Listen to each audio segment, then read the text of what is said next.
வணக்கம். ஆர்பிகே கிச்சன்லேருந்து ஈஸ்வரி பாலகிருஷ்ணன். நாம் இன்றைக்கி நம்ம கிச்சனில் பச்சை மொச்சை தக்காளி காரம் எப்படி பண்ணுறதுன்னு பார்க்கலாம்.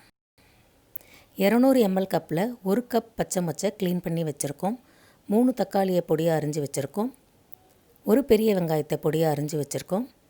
தாளிக்கு 1 டீஸ்பூன் சீரகம், கடுகுளுத்தம் பருப்பு, 4 பல் பூண்டு நறுக்கி வச்சுருக்கு, 3/4 டீஸ்பூன் மஞ்சப்பொடி, 1 டீஸ்பூன் மிளகாய்த்தூள், 2 டீஸ்பூன் தனியாத்தூள், தேவையான அளவுக்கு உப்பு, கொத்தமல்லி, கருவேப்பிலை. ஒரு குக்கரில் 3 டேபிள் ஸ்பூன் ஆயில் விட்டுக்கலாம். ஆயில் சூடானதும் கடுகு உளுத்தம் பருப்பு, சீரகம், கருவேப்பிலையை சேர்த்துக்கலாம்.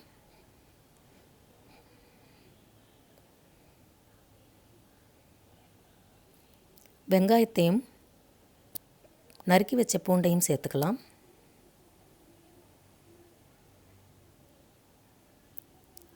கொஞ்சமாக உப்பு சேர்த்துக்கலாம். ஸ்டவ்வை மீடியமில் வச்சு வெங்காயம் வதங்குற வரைக்கும் வதக்கி விட்டுறலாம்.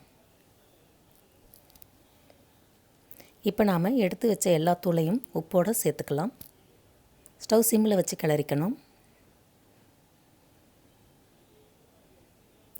தக்காளியை சேர்த்து கிளறி விட்டுறலாம்.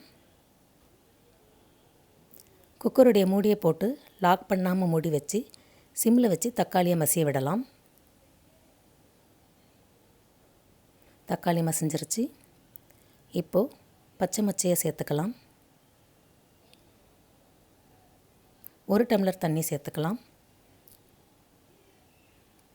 குக்கருடைய மூடியை போட்டு மூடி வெயிட் போட்டு மீடியம் ஃப்ளேமில் 3 விசில் சத்தத்துக்கு வேக வச்சுக்கலாம்.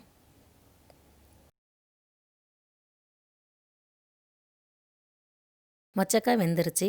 நான் சாதத்தில் பிசைஞ்சிக்கிறதுக்காக இந்த கன்சிஸ்டன்சிலே விட்டுறேன். கெட்டியாக வேணும்னு நினைக்கிறவங்க ஸ்டவ் ஆன் பண்ணி கெட்டியாக்கிக்கலாம். பச்சை மொச்சை தக்காளி காரம் ரெடி ஆயிடுச்சு.